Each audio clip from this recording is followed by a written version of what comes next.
নমস্কাৰ বন্ধুসকল, আপোনালোকক মোৰ নতুন ভিডিঅ' এটিলৈ স্বাগতম জনাইছোঁ। আজিৰ ভিডিঅ'টিত আমি কথা পাতিম কেঁচা অমিতাৰ স্বাস্থ্য উপকাৰিতা সম্পৰ্কে। সেউজীয়া শাক-পাচলিবোৰ যিহেতু আমাৰ খাদ্যৰ এবিধ প্ৰধান উপাদান, গতিকে সেউজীয়া শাক-পাচলিবোৰ আমি নিয়মিতভাৱে খালে আমি আমাৰ স্বাস্থ্য ৰক্ষা কৰাটো নিশ্চয় সম্ভৱ বা বিভিন্ন ৰোগ ব্যাধিৰ পৰা হাত সাৰি থকাটো সম্ভৱ।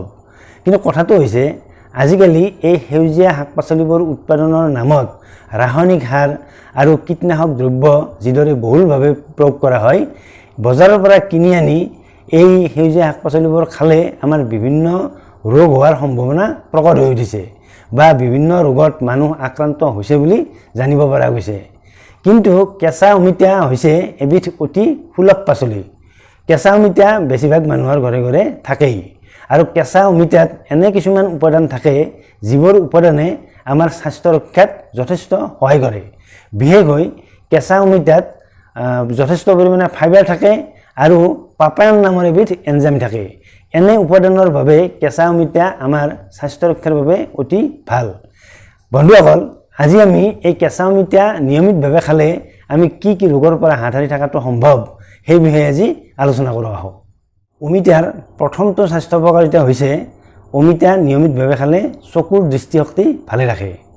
আচলতে মানুহৰ বয়স বৃদ্ধিৰ লগে লগে মানুহৰ চকুৰ কিছুমান কোষ লাহে লাহে ডিজেনেৰেট হ'বলৈ আৰম্ভ কৰে আৰু এনেদৰে চকুৰ কিছুমান কোষ ডিজেনেৰেট হোৱাৰ ফলত মানুহৰ দৃষ্টিশক্তি কমি আহে। কিন্তু মানুহে যদি নিয়মিতভাৱে অমিতা খায়, অমিতাত এনে কিছুমান উপাদান থাকে যিবোৰ উপাদানে মানুহৰ চকুৰ সেই কোষবোৰ ডিজেনেৰেট হ'বলৈ নিদিয়ে। গতিকে নিয়মিতভাৱে যদি কেঁচা অমিতাৰ তৰকাৰী খোৱা হয়, তেতিয়া অমিতাত থকা এই উপাদানবোৰৰ বাবে মানুহৰ সেই চকুৰ কোষবোৰ ডিজেনেৰেট নোহোৱাকৈ থাকে, অৰ্থাৎ মানুহৰ দৃষ্টিশক্তি ভালে থাকে। গতিকে মানুহে যদি নিয়মিতভাৱে কেঁচা অমিতাৰ তৰকাৰী খায়, তেতিয়া মানুহৰ দৃষ্টিশক্তি সদায় ভালে থাকে। কেঁচা অমিতাৰ দ্বিতীয়টো স্বাস্থ্য উপকাৰিতা হৈছে কেঁচা অমিতা আস্থামা ৰোগীসকলৰ বাবে বিৰাট ভাল।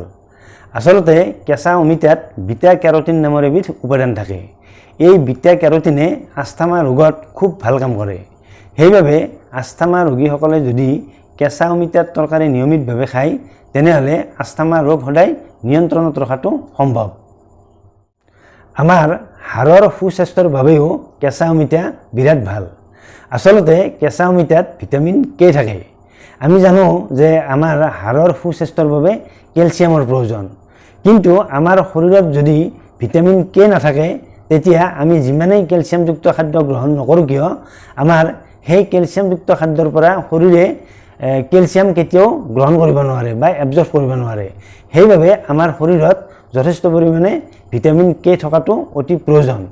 অমিতাত যিহেতু ভিটামিন কে যথেষ্ট পৰিমাণে পোৱা যায় আৰু আমি যদি নিয়মিতভাৱে কেঁচা অমিতাৰ তৰকাৰী খাওঁ, তেতিয়া নিশ্চয় আমাৰ শৰীৰত ভিটামিন কেৰ অভাৱ নঘটে আৰু তেতিয়া আমি কেলছিয়ামযুক্ত খাদ্য গ্ৰহণ কৰিলে সেই খাদ্যৰ পৰা কেলছিয়াম আমাৰ শৰীৰে অতি সহজে গ্ৰহণ কৰিব পাৰিব আৰু তেতিয়া আমি নিশ্চয় হাড়ৰ স্বাস্থ্য ৰক্ষা কৰিব পাৰিম। গতিকে কেঁচা অমিতাৰ তৰকাৰী নিয়মিতভাৱে খালে আমাৰ হাড়ৰ সুস্বাস্থ্যৰ বাবে বিৰাট ভাল। ডায়েবেটিছ ৰোগ নিয়ন্ত্ৰণৰ বাবেও কেঁচা অমিতা বিৰাট ভাল। কেঁচা অমিতাত যথেষ্ট পৰিমাণে ফাইবাৰ পোৱা যায়। ফাইবাৰযুক্ত খাদ্য নিয়মিতভাৱে গ্ৰহণ কৰিলে ডায়েবেটিছ ৰোগ সদায় নিয়ন্ত্ৰণত থাকে। সেইবাবে ডায়েবেটিছ ৰোগীসকলৰ বাবে কেঁচা অমিতা অতি উত্তম খাদ্য। কেঁচা অমিতা খাদ্যবস্তু হজম প্ৰক্ৰিয়াৰ বাবেও বিৰাট ভাল। অৱশ্যে কেঁচা অমিতা যে খাদ্যবস্তু হজম প্ৰক্ৰিয়াৰ বাবে বিৰাট ভাল, এই কথা আমি বেছিভাগ মানুহে জানো। আচলতে কেঁচা অমিতাত যথেষ্ট পৰিমাণে ফাইবাৰ পোৱা যায়। লগতে কেঁচা অমিতাত পাপায়ন নামৰ এবিধ এনজাইম থাকে।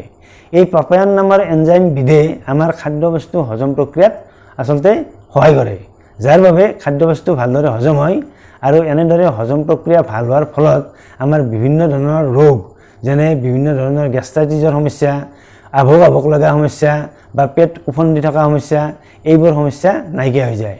লগতে যিসকল লোকে কনষ্টিপেশ্যনৰ নিচিনা সমস্যাত ভুগি থাকে, তেওঁলোকৰ এই কনষ্টিপেশ্যনৰ সমস্যা দূৰ হৈ যায় আৰু যিসকলে কনষ্টিপেশ্যনৰ কাৰণে পাইলছত ভুগি থাকে, তেওঁলোকৰ পাইলছ ৰোগো অতি সহজে ভাল হৈ যায়। সেইবাবে নিয়মিতভাৱে কেঁচা অমিতা খোৱা লোকৰ কেতিয়াও ডাইজেশ্যনৰ সমস্যা নাথাকে, লগতে কনষ্টিপেশ্যনৰ সমস্যা বা পাইলছৰ সমস্যাও ভাল হৈ যায়। আমাৰ ছালখনৰ সুস্বাস্থ্যৰ বাবেও কেঁচা অমিতা বিৰাট ভাল। আমাৰ ছালখনৰ স্বাস্থ্য ভালে থাকে তেতিয়াহে যেতিয়া আমাৰ হজম প্ৰক্ৰিয়া ভালে থাকে। হজম প্ৰক্ৰিয়া ভালে থাকিলে আমাৰ পেট সদায় চফা হৈ থাকে আৰু পেট চফা হৈ থাকিলে আমাৰ ছালখনৰ স্বাস্থ্য সদায় ভালে থাকে।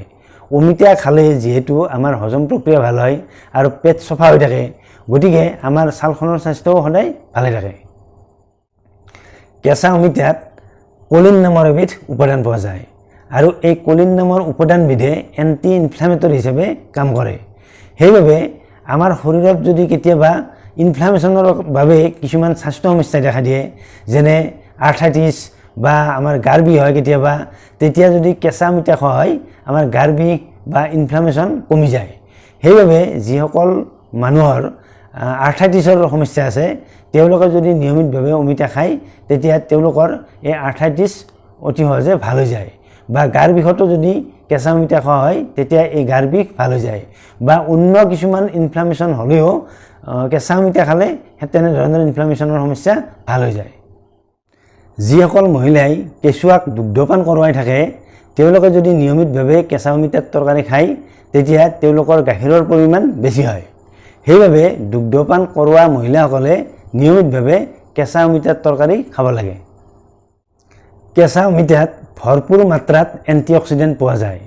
সেইবাবে যিসকল লোকে কেঁচা অমিতাৰ তৰকাৰী নিয়মিতভাৱে খায় তেওঁলোকৰ শৰীৰত আচলতে ফ্ৰী ৰেডিকেলৰ কাৰণে কেঞ্চাৰ হোৱাৰ সম্ভাৱনা নাথাকে। অৰ্থাৎ কেঁচা অমিতাৰ তৰকাৰী নিয়মিতভাৱে খালে শৰীৰত কেঞ্চাৰ ৰোগ প্ৰতিৰোধ হৈ থাকে।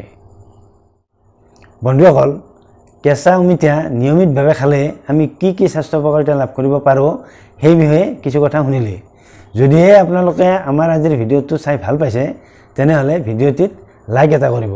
লগতে ভিডিঅ'টো আপোনালোকক শ্বেয়াৰ কৰিবলৈ অনুৰোধ জনালোঁ যাতে আজিৰ ভিডিঅ'টো অসমৰ সকলো ৰাইজৰ ওচৰলৈ যায়। লগতে আমাৰ স্বাস্থ্য ৰক্ষা চেনেলটো ছাবস্ক্ৰাইব কৰি থ'বলৈও আপোনালোকক অনুৰোধ জনালোঁ। অন্য এটা ভিডিঅ'ত আপোনালোকক লগ পোৱাৰ প্ৰতিশ্ৰুতিৰে আজিলৈ সামৰিছোঁ। ধন্যবাদ।